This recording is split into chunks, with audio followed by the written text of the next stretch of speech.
अंतर की यात्रा। सतगुरु से नाम भक्ति का उपदेश प्राप्त करके जब साधक पूरी निष्ठा से लगातार अभ्यास करता है, तब उसकी आंतरिक यात्रा आरंभ हो जाती है। उसे प्रभु भक्ति की ऐसी लगन लग जाती है कि वह हर पल प्रभु के ही ध्यान में मगन रहता है। इस प्रेम पूर्ण भक्ति के फल स्वरूप साधक पर सतगुरु की अपार दया हो जाती है। धीरे धीरे मन एकाग्र होने लगता है और ध्यान बाहर से पूरी तरह सिमटकर अंतर में स्थिर हो जाता है। आंतरिक अभ्यास के लिए पूर्ण समर्पण के भाव पर बल देते हुए बुल्ला साहब फरमाते हैं, ऐसी बनज हमारी राम को लेन को, मन पवना दोऊ दाम साहू को देन को, 5-25 तिन लादि आपू में बैठिके, बुल्लाह दीनो हाँ के ज्योति में पैठिके। परमात्मा की प्राप्ति के लिए ऐसा व्यापार शुरू करना है जिसमें परमात्मा रूपी साहूकार को मन और प्राण भेंट कर देने हैं, यानी अपना सर्वस्व प्रभु को अर्पण करना है।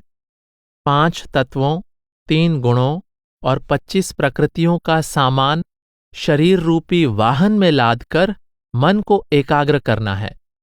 फिर अंतर्मुख होकर ज्योति स्वरूप प्रभु में ध्यान स्थिर करना है ताकि आंतरिक यात्रा सफल हो सके। वह घड़ी, वह पल जीव के लिए अत्यंत शुभ और मंगलकारी होता है जब वह रूहानी सफर की शुरुआत करता है। इसी का वर्णन करते हुए आप कहते हैं, आज सुदिन गवन सजी नीके निवाहिए, तन मन धन वावरो सहज दीपक वारो रे, मिटो अंधियारो जबहि निरंकार सारो रे, परम पुनीत मीत हित करि लीजय रे, दर्शन कीजय प्रभु काया बहुरि न छीजय रे, बिना बजाए बाजा बाजे त्रिभुवन मह गाजय रे, 5-25 3 उलट बिराजे रे, सुरति निरति लेई डंडिया फंदे बोरे, जन बुल्ला तामे चढ़ी अगम घर बोरे। हे जीवात्मा, आज वह शुभ दिन आ गया है जब तुझे अच्छी तरह सज धज कर उमंग से भरकर अपना रूहानी सफर शुरू करना है। तन मन और धन के रूप में जो कुछ भी तेरे पास है उसे प्रभु प्रियतम का समझकर उस पर न्योछावर कर दे। इस प्रकार तेरे अंदर सहज ही दीपक जगमगा उठेगा, तेरे अंतर का अंधकार मिट जाएगा और तू उस निराकार अविनाशी प्रभु की ओर चल पड़ेगी। उस परम पावन मित्र यानी सतगुरु द्वारा ही तेरा कल्याण होगा। उनके बताए मार्ग पर चलकर ही तुझे प्रभु के दर्शन का सौभाग्य प्राप्त होगा।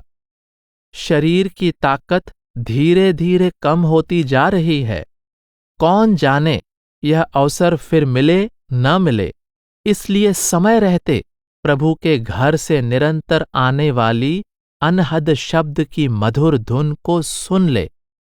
यह धुन तीनों लोकों में किसी वाद्य को बजाए बिना ही गूंज रही है। जब साधक अंदर शब्द की मीठी आवाज को सुनता है, तब वह 5 तत्वों, 25 प्रकृतियों और 3 गुणों की हद से परे चला जाता है। आप प्रेरणा देते हुए कहते हैं, अरे बावरे जीव, तू आत्मा के सुनने की शक्ति सुरत और देखने की शक्ति निरत की डांडी के सहारे आंतरिक मार्ग पर कदम बढ़ाता हुआ कठिन घाटियों को पार कर ले। इस प्रकार नाम के अभ्यास द्वारा तू प्रभु के घर यानी अगम घर पहुंचकर आनंद के अपार सागर में समा जाएगा। आंतरिक साधना करने वाले साधक को यह प्रमाण मिल जाता है कि प्रभु का निवास इस देह के अंदर ही है। भीखा साहब कहते हैं, नौबती ठाकुर द्वार बजावे, 5 सहित निरति करि गावे, सतगुरु कृपा जाहि तेहि पासे, आरती करत मिलन की आसे, ज्ञान दीप प्रकाश सुहाती, दिव्य दृष्टि फेरत दिन राति, जाचक सुरति निरति पह जावो, दान स्वरूप आत्मा पावो। बीखा इक द्वैत का भयऊ, सर्प समाये रज्जु मह गयो। सच्चा ठाकुर द्वारा मनुष्य का शरीर है, जिसका सृजन परमात्मा ने किया है, और उस ठाकुर यानी परमात्मा का निवास भी इसके अंदर ही है। सच्चा भक्त ध्यान को आंखों से ऊपर एकाग्र करके शरीर रूपी ठाकुर द्वारे के अंदर प्रभु के नाम का नगाड़ा यानी नौबती बजाता है, और ज्ञान इंद्रियों को वश में करके शब्द की धुन पर नाचता गाता है। जिस शिष्य पर सतगुरु की कृपा होती है, वह उनसे मिलाप की आशा लेकर निरंतर आरती करता है, अर्थात अंतर्मुख अभ्यास में लगा रहता है।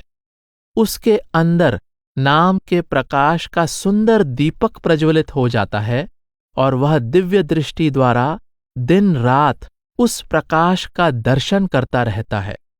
वह शिष्य प्रभु का दास और याचक बनकर विनम्रतापूर्वक सुरत को शब्द की धुन में और निरत को शब्द के प्रकाश में विलीन कर देता है। इसके परिणाम स्वरूप उसे अपने आत्मस्वरूप की पहचान हो जाती है और द्वैत का भाव समाप्त हो जाता है। अज्ञान के कारण ही रस्सी के सांप होने का भ्रम उत्पन्न होता है। मिथ्या रचना सत्य प्रतीत होती है, किंतु द्वैत से परे अद्वैत में पहुंचकर सांप रस्सी में विलीन हो जाता है, अर्थात माया के सत्य होने का भ्रम मिट जाता है और अंतःकरण सच्चे ज्ञान के प्रकाश से आलोकित हो जाता है। नाम की साधना ही भक्ति का एकमात्र सच्चा साधन है। इस साधना द्वारा अंदर लिव जोड़ने वाले सच्चे प्रभु भक्त की अवस्था का वर्णन करते हुए जगजीवन साहब कहते हैं, सहज डोरी जो राखे लाए, अंतर भजे तब भक्त कहाए। झूठ साँच बहुत नहीं बोले, रहे जग अपने मार्ग डोले। रहे छिपित नहीं देई जनाए, तब भज अंतर भक्त कहाए। गर्भ गुमान त्याग चले चालू, दुख तह देई न कबहू कालू। जग जीवन निर्मल निर्भान, सतगुरु चरण रहे धर ध्यान। जो साधक सहज भाव से अपनी लिव अंदर नाम से जोड़कर रखता है, वही सच्चा भक्त कहलाता है। प्रभु का भक्त झूठ और सच की दुविधा से निकल जाता है और संसार में रहते हुए दृढ़ता से परमार्थ के मार्ग पर आगे बढ़ता जाता है। वह अपनी आंतरिक उपलब्धि को छुपा कर रखता है और किसी प्रकार का दिखावा नहीं करता। नाम की अंतर्मुख साधना में लगा हुआ साधक ही सच्चा भक्त है। वह मान और अहंकार को त्याग कर संसार में नम्रतापूर्ण व्यवहार करता है। ऐसे भक्त को काल कोई दुख नहीं दे सकता। वह सदा सतगुरु के चरणों में लीन रहता है और निर्मल होकर निर्वाण पद या मोक्ष का अधिकारी बन जाता है। आरंभ से साधक को अपना ध्यान शरीर के निचले भाग से समेटकर आंखों के मध्य एकाग्र करना पड़ता है। जब ध्यान अंदर स्थिर हो जाता है, तब बिना यत्न के ही शब्द की ध्वनि निरंतर सुनाई देने लगती है। साधक की इस अवस्था का वर्णन करते हुए यारी साहब कहते हैं, गगन गुफा में बैठ के रे, अजपा जपै बिन जीभे सेती। त्रिकुटी संगम ज्योति है रे, तह देख लेवै गुरु ज्ञान सेती। सुन्न गुफा में ध्यान धरै, अनहद सुनै बिन कान सेती। यारी कहे सो साध है रे, विचार लेवै गुरु ज्ञान सेती।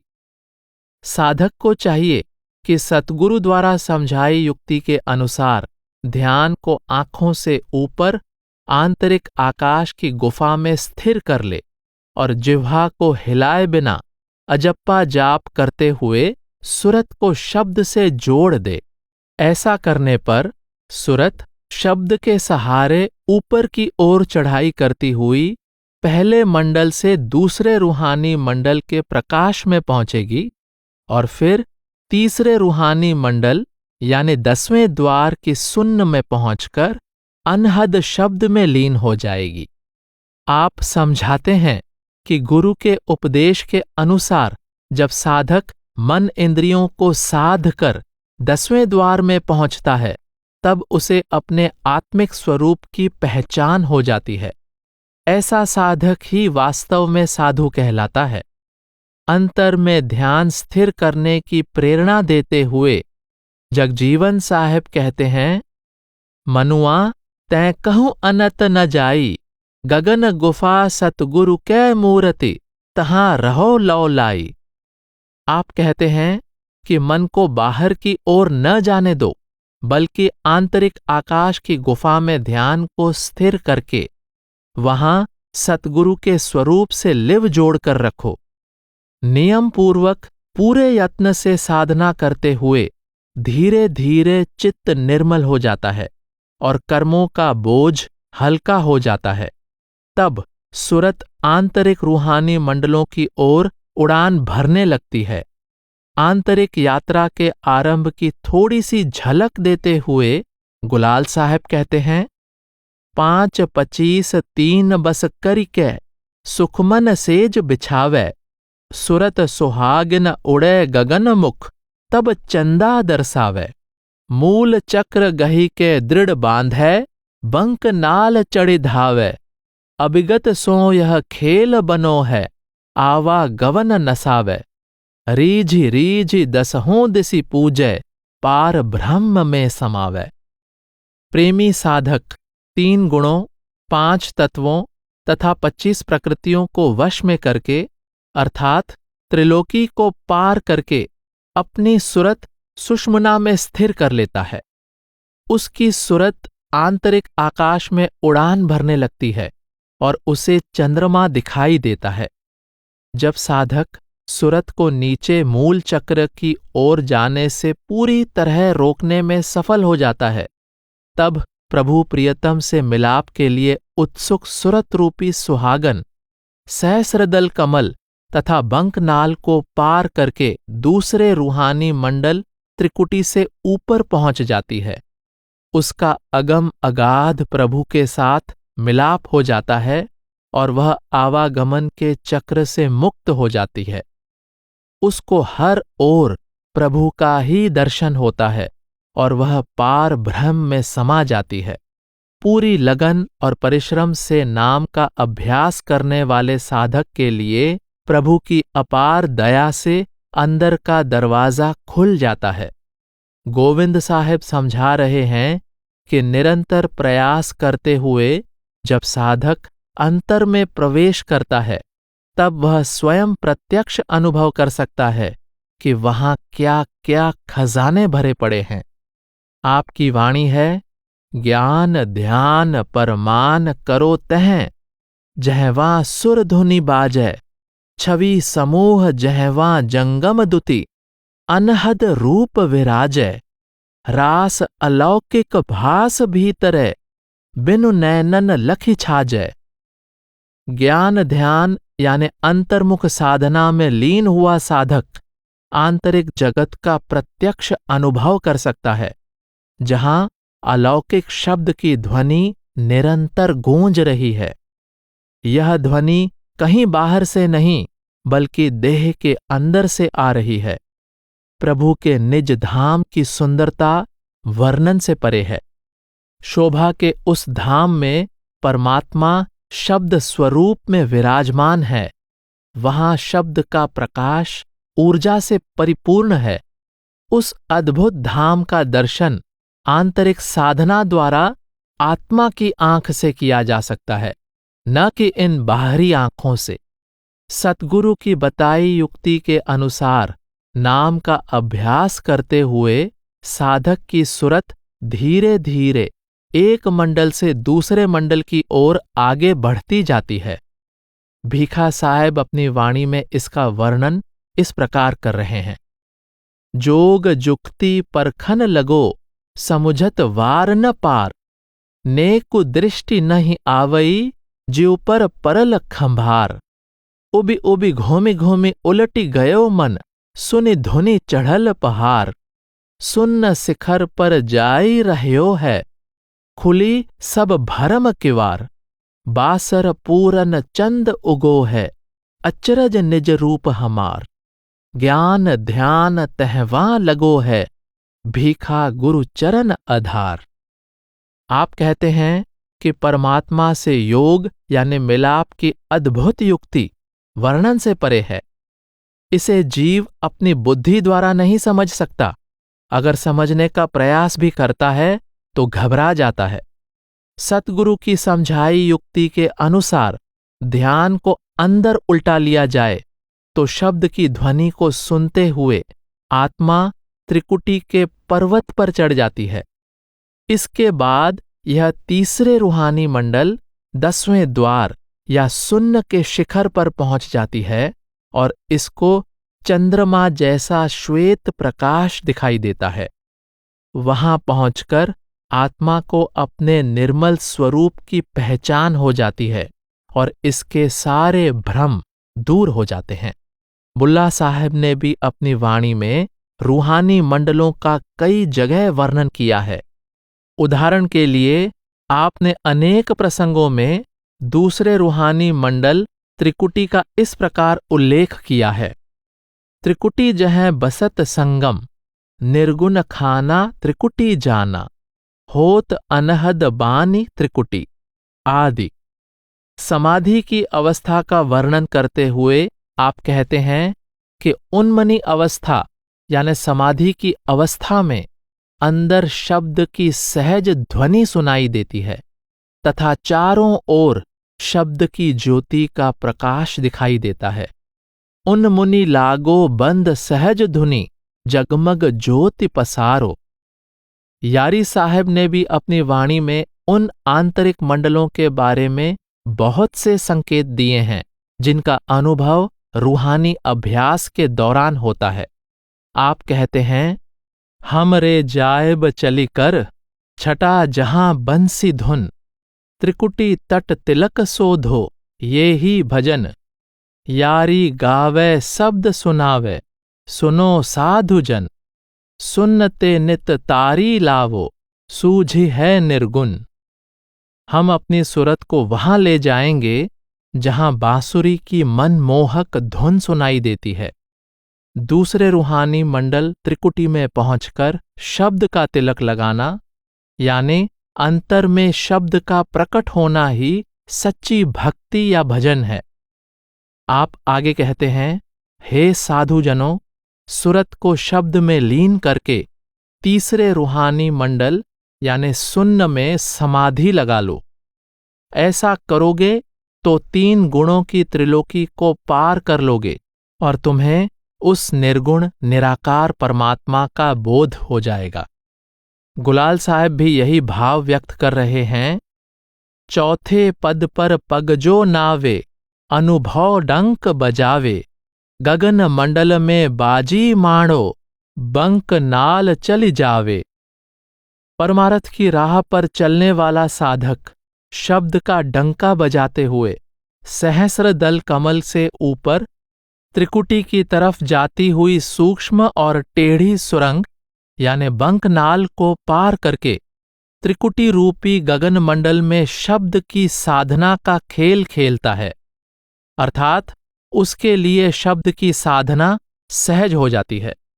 अंतर्मुख साधना में नाम के सुमिरन का महत्व समझाते हुए दूलनदास जी कहते हैं, मन सत्य नाम रट लाऊ रे, राति माति रहो नाम रसायन, अवर सबहीं बिसराऊ रे। त्रिकुटी तीर्थ प्रेम जल पूरन, तहां सुरति अनभाऊ रे। करि स्नान होऊ तुम निर्मल, दुर्मति दूर बहाऊ रे।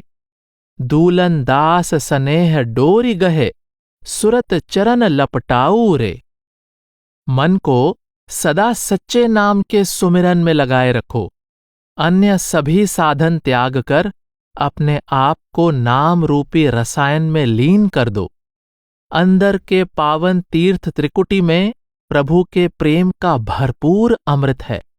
सुरत को उसमें स्नान कराओ।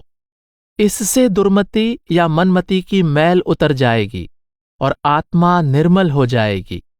तुम प्रेम की डोरी पकड़कर सुरत को प्रभु के चरणों में अभेद कर दो। स्वामी जी महाराज ने भी अपनी वाणी में कहा है, प्रीत प्रतीत गुरु की करना, नाम रसायन घट में जरना, गुरु का रूप नैन में धरना, सुरत शब्द से नभ पर चढ़ना। शिष्य को सतगुरु के प्रति प्रेम और विश्वास बनाए रखना चाहिए तथा नाम रूपी औषधि को अपने अंदर हजम करना चाहिए।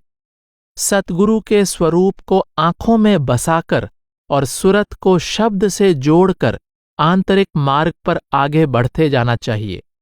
गुलाल साहब ने अपनी वाणी में बहुत थोड़े शब्दों में आत्मा की आंतरिक यात्रा का वर्णन किया है।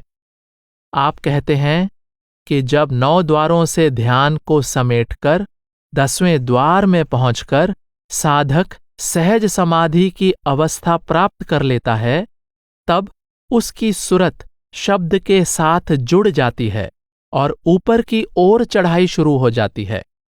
9 दर छोड़ी 10 दिसी धावे, सहज समाधि जो पावे। जब साधक का ध्यान सुन्न मंडल के शिखर पर पहुंच जाता है, तब आत्मा पूरी तरह निर्मल हो जाती है और इसे अपने मूल स्वरूप का बोध हो जाता है। आप फरमाते हैं, सुन्न शिखर जिन आसन माड़ो, तिरबेनी तट जाए, उड़ो हंस गगनी चढ़े धावो, आनंद ज्योति जगाए। अपने अंदर की त्रिवेणी में नहाकर जो साधक मन इंद्रियों और माया के प्रभाव से मुक्त हो जाता है, उसका आत्मा रूपी हंस आनंदपूर्वक ऊपरी गगन में उड़ान भरना शुरू कर देता है। निर्मल आत्मा शब्द की डोर के सहारे सुन्न मंडल के शिखर से ऊपर 10वें द्वार तक चली जाती है और आनंदमयी ज्योति को अपने अंदर जागृत कर लेती है। इस बारे में जगजीवन साहिब साधकों को एक महत्वपूर्ण निर्देश देते हुए कहते हैं, साधो अंतर सुमिरत रहिए, सत्य नाम धुनि लाए रहिए, भेद न काहू कहिए, रहिए जगत जगत ते न्यारे, दृढ़ हुए सूरत गहिए, कर्म भर्म का होए बिनासा, सत समरथ कह पइए। हे प्रभु के भक्तों, प्रभु के नाम का निरंतर सुमिरन करते रहो। अपनी लिव प्रभु के सच्चे नाम यानी शब्द के साथ जोड़कर रखो, परंतु आंतरिक उपलब्धि का भेद किसी के आगे प्रकट न करो। संसार में रहते हुए भी संसार से निर्लेप रहो और दृढ़ता से अपनी लिव नाम के साथ जोड़कर रखो। ऐसी करनी द्वारा तुम्हारे सारे कर्मों और भ्रमों का नाश हो जाएगा और तुम्हारा सर्वशक्तिमान अविनाशी प्रभु से मिलाप हो जाएगा। सुमिरन करते करते दोनों भौहों के मध्य ध्यान स्थिर होने पर साधक को अंतर में जो अद्भुत अनुभव होता है, यहां बुल्ला साहब उसी का वर्णन कर रहे हैं। सुखमनी सुरती डोरी बनाओ, मेटी है सब कर्म जिय के, बहुरी इतही न आओ, पैठी अंदर देखू कंदर, जहां जिय को बास, उलटी प्राण अपान मेटो, सेत शब्द निवास। गंग जमुना मिली सरस्वती, उमंग शिखर बहाव, लवंकति बिजुली दामिनी, अनहद गरज सुनाओ। जीति आया आपहीं, गुरु यारी शब्द सुनाओ, तब दास बुल्ला भक्ति ठानो, सदा राम ही गाओ। जब साधक अपना ध्यान शरीर के 9 द्वारों से पलटकर अंदर सुषुम्ना में स्थिर कर लेता है, तब सुरत आंतरिक आकाश की गुफा यानी आत्मा के असली देश में पहुंच जाती है। प्राणों का निवास भी यहीं पर है।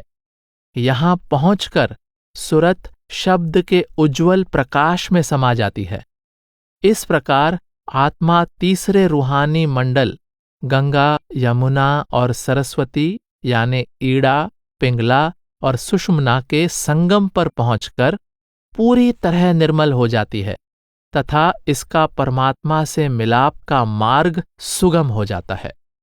वहां पर बिजली की तरह चमकता हुआ तेज प्रकाश दिखाई देता है और अनहद नाद सुनाई देता है। वहां पहुंचकर आत्मा शब्द में लीन हो जाती है और कर्मों के प्रभाव तथा आवागमन के चक्र से मुक्त हो जाती है। आप कहते हैं कि मैंने सतगुरु की दया मेहर द्वारा सुरत को अनहद शब्द में लीन कर दिया है और मैं अहंकार से पूरी तरह मुक्त हो गया हूं। अब मैं प्रभु के दास के रूप में सदा उसके गुण गाता रहता हूं और मेरा ध्यान सदा शब्द से जुड़ा रहता है। तीसरे रूहानी मंडल का वर्णन करते हुए यारी साहब कहते हैं कि जब 10वें द्वार में ध्यान स्थिर हो जाता है तब माया से निर्लेप परमात्मा का बोध होता है। तारी लागी 10वें द्वार तत् निरंजन ओंकार।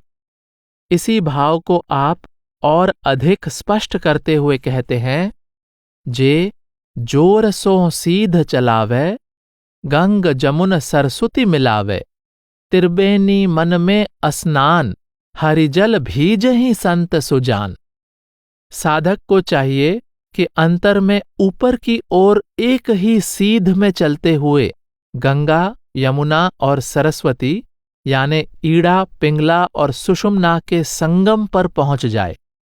वहां पहुंचकर संत हरिनाम के अमृत में स्नान करते हैं।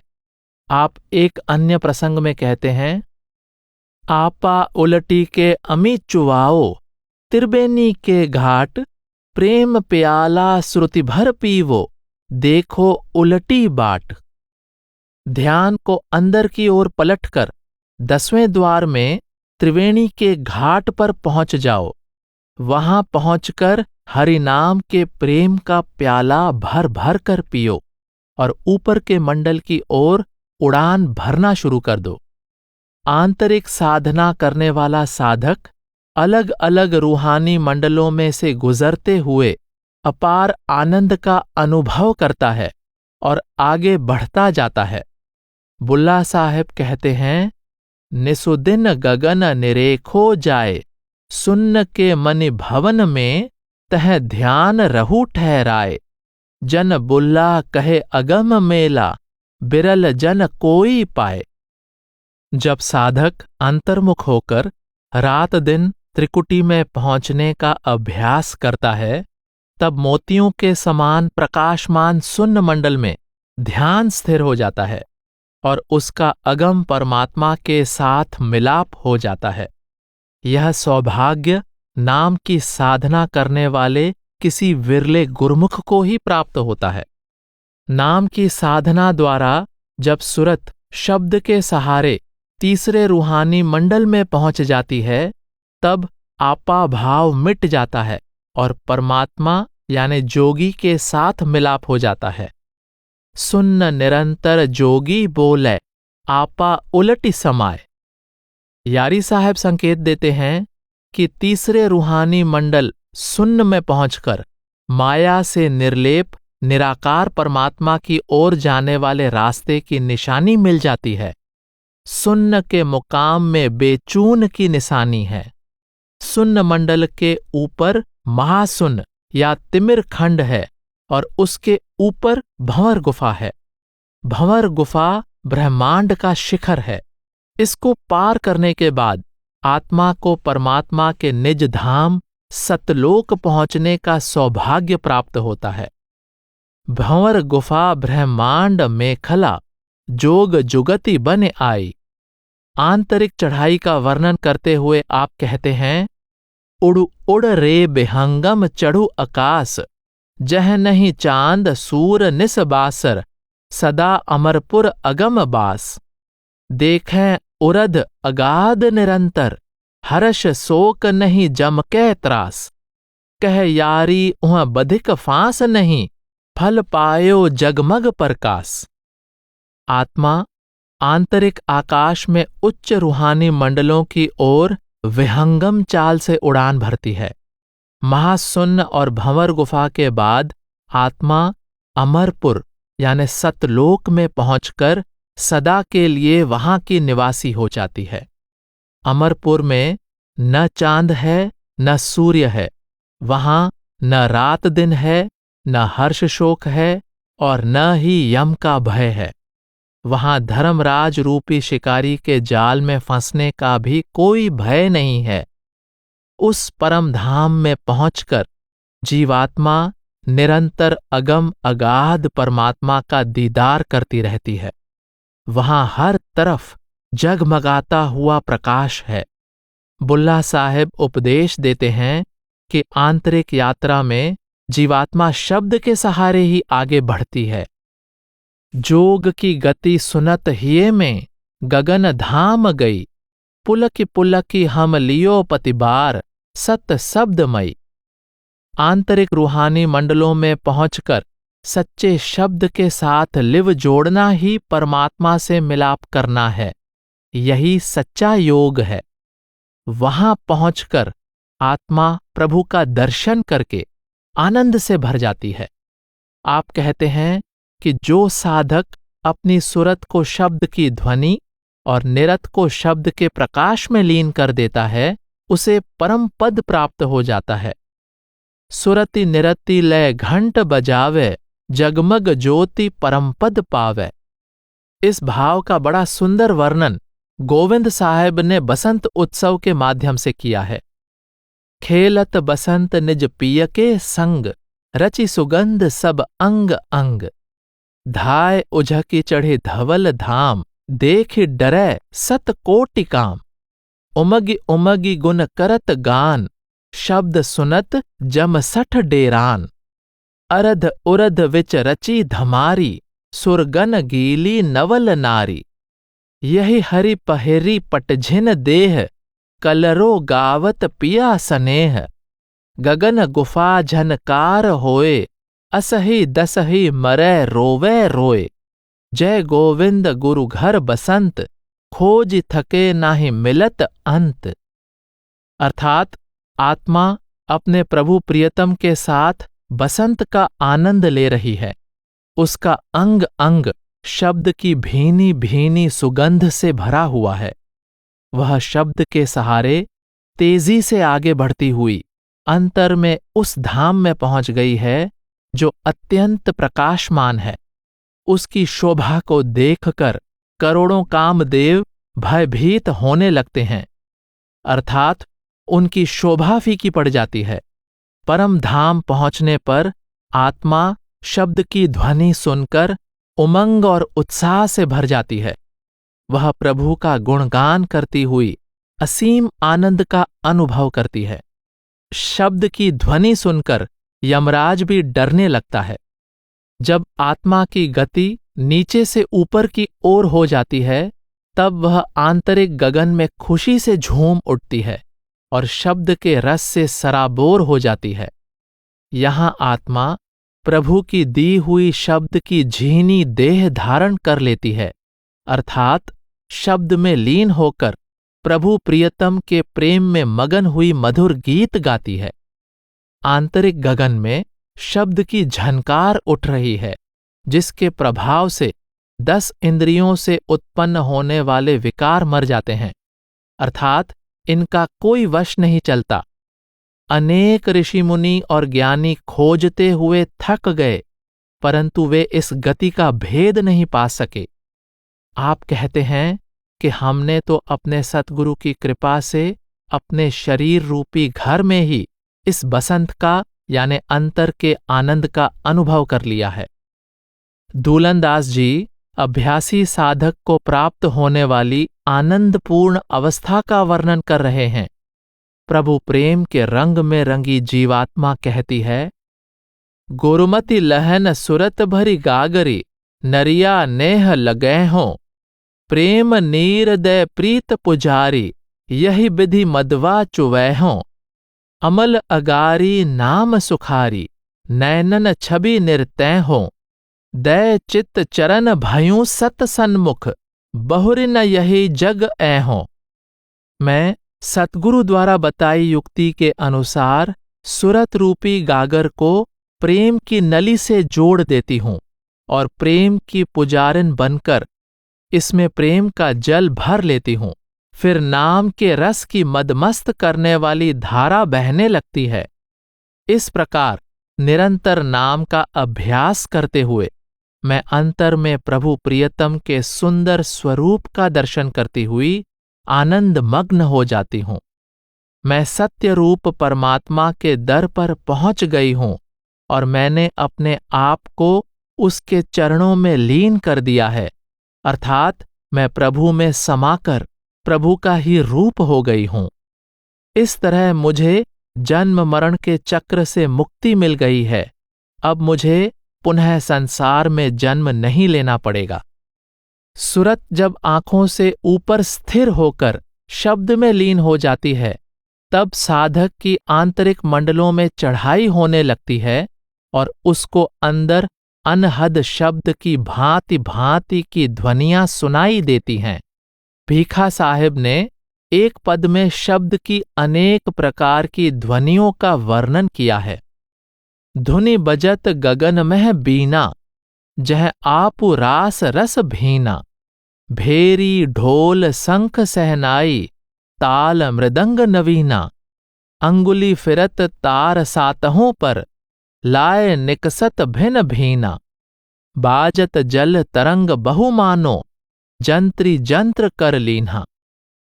आप कहते हैं कि रूहानी मंडलों में शब्द की भेरी, ढोल, शंख, शहनाई, मृदंग, सितार और जल तरंग जैसी विभिन्न ध्वनियां सुनाई देती हैं।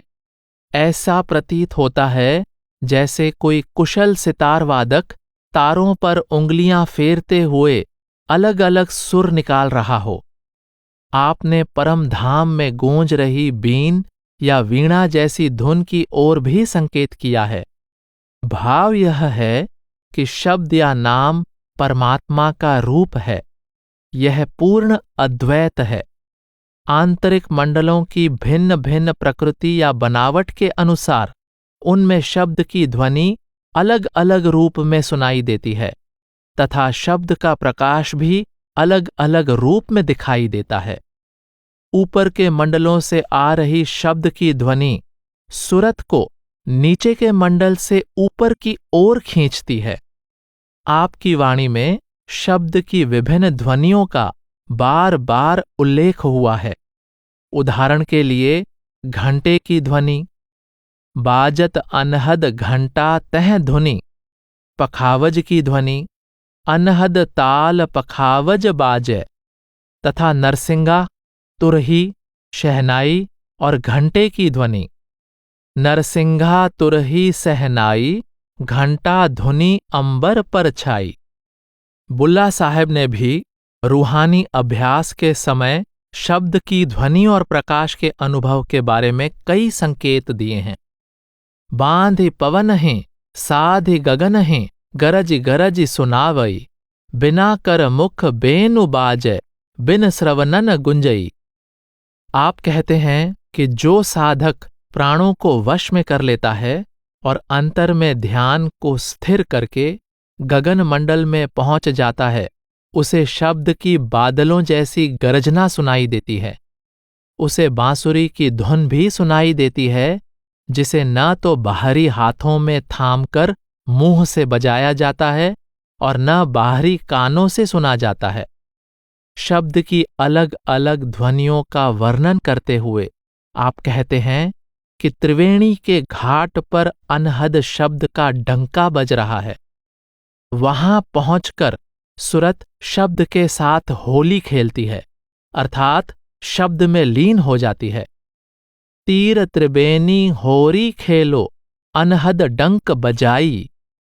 ध्यान अंदर स्थिर होने पर अनहद शब्द की मृदंग और डफली जैसी सुरीली रस भरी ध्वनि सुनाई देती है। बाजत ताल मृदंग डफ सुर, सरस राग सुर गावन। अंदर बिना कानों के अनहद वाणी या शब्द की ध्वनि सुनाई देती है। अनहद बाजे झनकार की बानी, बिन सरवन तह सुनत है टेरी। यारी साहब ने भी बांसुरी की धुन का उल्लेख किया है। बाजत अनहद बांसुरी तिरबेनी के तीर, राग छतीसो होय रहे गरजत गगन गंभीर। आप कहते हैं कि त्रिवेणी के घाट पर अनहद की बांसुरी बज रही है। वहां अनेक प्रकार के राग सुनाई दे रहे हैं और आकाश में घनघोर गर्जना हो रही है। शब्द का आधार लेकर आंतरिक रूहानी मंडलों की ओर चढ़ाई करती हुई सुरत अपार आनंद का अनुभव करती है। रूहानी मंडलों के अनुपम सौंदर्य की तुलना बसंत के मनोहारी दृश्य से करते हुए गोविंद साहिब आंतरिक जगत की थोड़ी सी झलक दे रहे हैं। फूल फुलल बसंत बरनि नहीं जाए, निरखि निरखि तह रहयो समाए। रैन दिवस सम भयो अजोर, राग उठत है अगह सोर। रंग टेसु बिच सुरंग चीर, त्रिविध रंग बिच छिरके अबीर। सूर्य बिवु ढिग बिवु एक, शोभा रवि शशि छये अनेक। यह बसंत कहु सुना न देख, धन्य गुरु आप अलख अलेख। चले कुबेर रथ साजी साज, दसो दिशा घन घोर बाज। भो पसवार बसंत राज, अर्ध उर्ध बिच अघय न जाय। नाचै सुरगन सिमिर धाय, युवती जूथ बहुगनि न जाय। जय गोविंद देखे बसंत, खेलत है गुरु ज्ञान संत। आंतरिक बसंत की शोभा का वर्णन करना असंभव है। वहां अनेक सुंदर फूल खिले हुए हैं। उनकी शोभा देखकर सुरत वहीं ठहर जाती है। हर दिशा में शब्द की मधुर धुन गूंजती रहती है, जिसको पकड़ पाना संभव नहीं है। वहां रात और दिन एक समान हैं, क्योंकि हर ओर उजाला ही उजाला है। जब सुरत आंतरिक गगन में प्रवेश करती है, तब पलाश जैसे लाल रंग से रंगे सुंदर वस्त्र धारण करती है। उस समय वह 3 गुणों के रंगों को गुलाल के रूप में बिखेर देती है। भाव यह है कि तब 3 गुणों के मायावी रंग नीचे छूट जाते हैं। आंतरिक आकाश में अनेक सूर्य और चंद्रमा सुशोभित हो रहे हैं।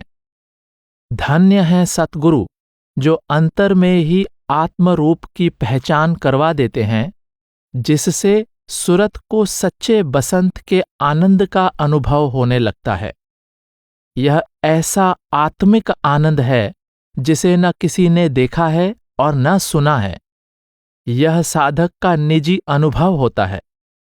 जिस प्रकार धन का देवता कुबेर अपने बेशकीमती रथ पर सवार होता है, उसी प्रकार निर्मल आत्मा शब्द के दिव्य रथ के सहारे आगे का मार्ग तय करती है। शब्द की घनघोर ध्वनि 10 दिशाओं में सुनाई देती है।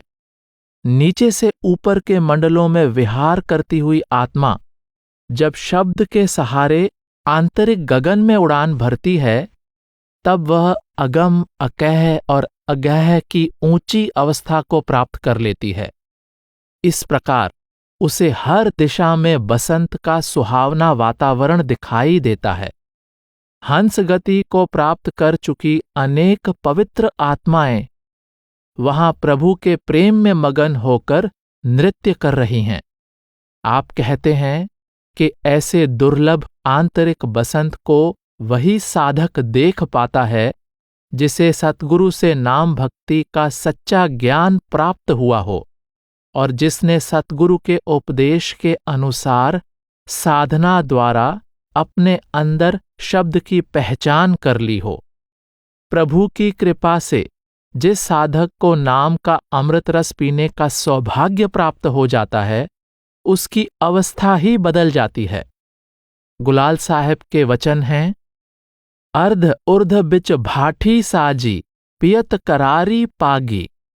तिरबेनी में लगी खुमारी, टरत नहीं मन टारी। गंग जमुन के मध्य निरंतर, तहवा देव मुरारी। मुक्तामणि मानिक तह बरसत, निझर झरी तह लागी। सेत सिंहासन बैठक पायो, जन गुलाल बैरागी। आंतरिक गगन रूपी भट्ठी में से नाम के रस की धारा बह रही है। मन उस अमृत रस को पीकर मस्त हो जाता है। त्रिवेणी में पहुंचकर शब्द का ऐसा खुमार छा जाता है जो कभी नहीं उतरता। ईड़ा और पिंगला यानी गंग जमुन के मध्य पहुंचकर प्रभु का दर्शन होता है। वहां शब्द की हीरे मोतियों जैसे प्रकाश की धारा निरंतर बह रही है। वहां के प्रकाशमान सिंहासन पर स्थान प्राप्त हो जाने के बाद साधक इस नश्वर संसार की ओर से पूरी तरह विरक्त हो जाता है। अंदर नाम के साथ लिव जुड़ जाने पर साधक जब प्रभु का दर्शन करता है तब उसकी आत्मा परम आनंद में लीन हो जाती है।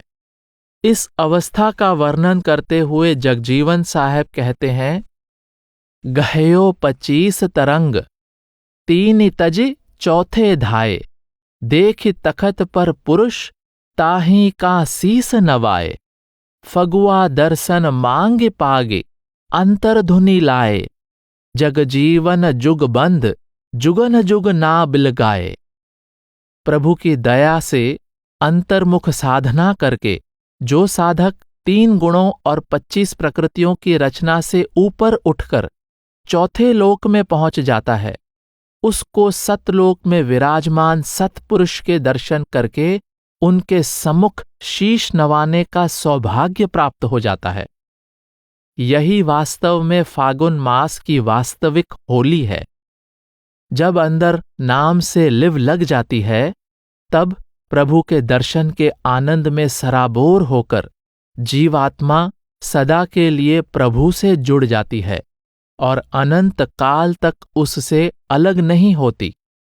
सतलोक अथवा प्रभु का धाम ही आत्मा का निज घर है।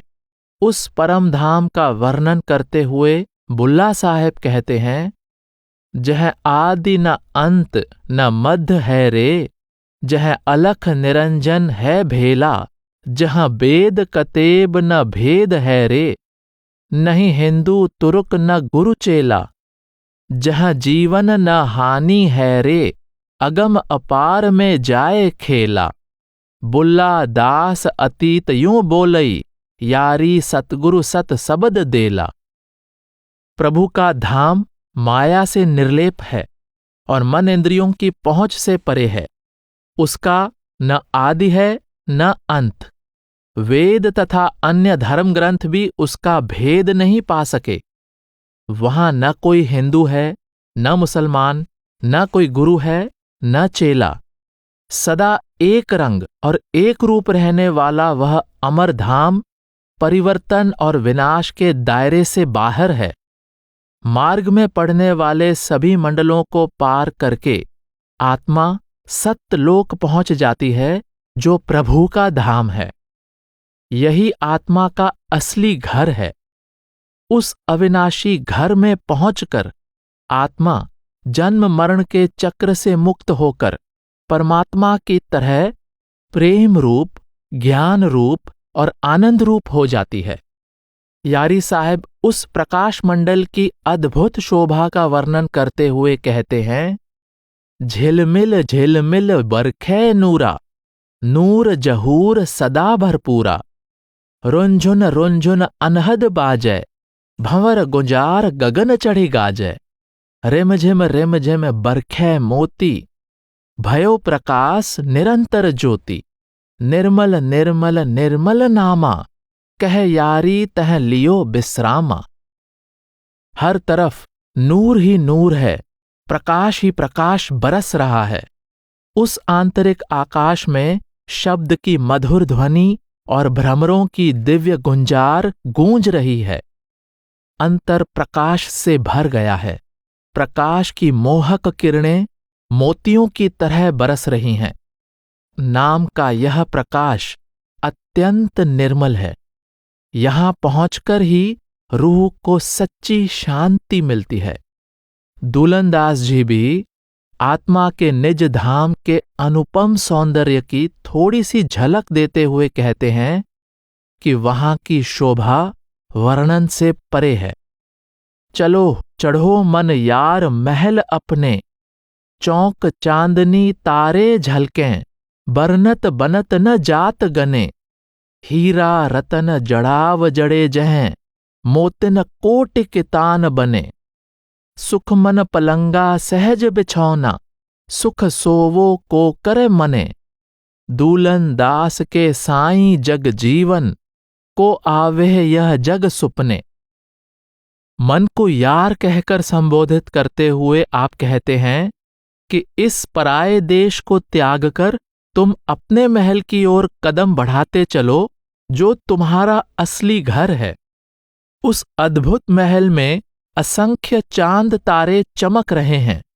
उन सब की गिनती करना और उनकी सुंदरता का वर्णन कर पाना संभव नहीं है। उस महल में करोड़ों हीरे और मोती जड़े हुए हैं। तुम्हें सुषुम्ना की सेज पर सहजता का बिछौना बिछाकर सुख की नींद सोने से कौन मना करता है। दूलनदास जी कहते हैं कि मुझे अपने स्वामी जगजीवन साहेब की दया मेहर से अपने निज घर में निवास मिल गया है। अब उस सच्चे अविनाशी आनंदमय घर को छोड़कर इस स्वप्न समान मिथ्या जगत में कौन आना चाहेगा। अर्थात इस नाशवान जगत की असलियत जान लेने के बाद मैं इसके मोह से छूट गया हूं। गुलाल साहब भी यही भाव व्यक्त कर रहे हैं।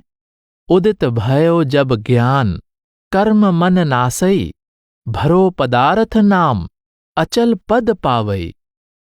अर्थात जब अंदर सच्चे ज्ञान का, सच्चे नाम का प्रकाश प्रकट हो जाता है, तब सभी कर्मों का नाश हो जाता है और मन वश में आ जाता है। हृदय नाम के सार पदार्थ से भर जाता है और जीव को अटल पद प्राप्त हो जाता है। यारी साहब ने बड़े सरल शब्दों में आत्मा की अंतर की यात्रा का भावपूर्ण वर्णन किया है। दक्षिण दिशा मोर नैहरो, उत्तर पंथ ससुराल, मान सरोवर ताल है, तह कामिनी करत सिंगार। दक्षिण दिशा त्रिकुटी से नीचे का हिस्सा है। उत्तर पंथ त्रिकुटी से ऊपर का रास्ता है। मानसरोवर ताल 10वें द्वार का अमृत सरोवर है। नैहरों का अर्थ है मायका, ससुराल का अर्थ है पति का घर। स्त्री का असली घर ससुराल होता है। त्रिलोकी तक की मायावी रचना आत्मारूपी स्त्री का असली घर नहीं है। उसका असली घर प्रभु का धाम है। यारी साहब फरमाते हैं कि आत्मारूपी स्त्री त्रिलोकी रूपी मायके से सतलोक रूपी ससुराल जाने के लिए सुन्न मंडल के मानसरोवर में स्नान करती है और पूर्ण निर्मलता का श्रृंगार करके प्रियतम के देश जाने के लिए तैयार हो जाती है। जब तक आत्मा त्रिकुटी तक की रचना में रहती है, इसका प्रियतम के देश जाने के लिए श्रृंगार पूरा नहीं हो पाता है।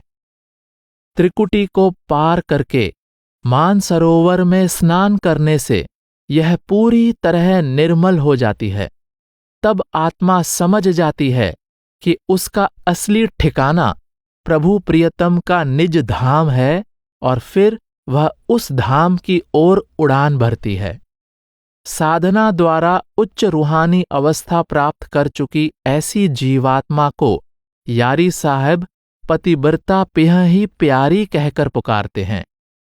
चंद तिलक दिए सुंदरी नारी, सोई पतिव्रता पिह ही प्यारी, कंचन कलश धरे पनिहारी, सीस सुहाग झाग उंजियारी, शब्द सेंदुर दै मांग संवारी, बेंदी अचल टरत नहीं टारी, अपन रूप जब आप निहारी, यारी तेज पुंज उंजियारी। आप कहते हैं कि वही आत्मा पतिव्रता है, सुंदर है और अपने प्रियतम को प्यारी है, जो 10वें द्वार के चांद के प्रकाश का तिलक मस्तक पर लगाती है। वह सिर पर सोने की गागर उठाती है, अर्थात उसके अंतर में सुनहरी प्रकाश भर जाता है। मांग में सिंदूर भरना सुहागिन होने की निशानी है।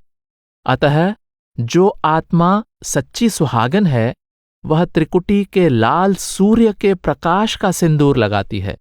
इस सिंदूर की बिंदी एक बार लग जाए तो फिर कभी मिटाई नहीं जा सकती।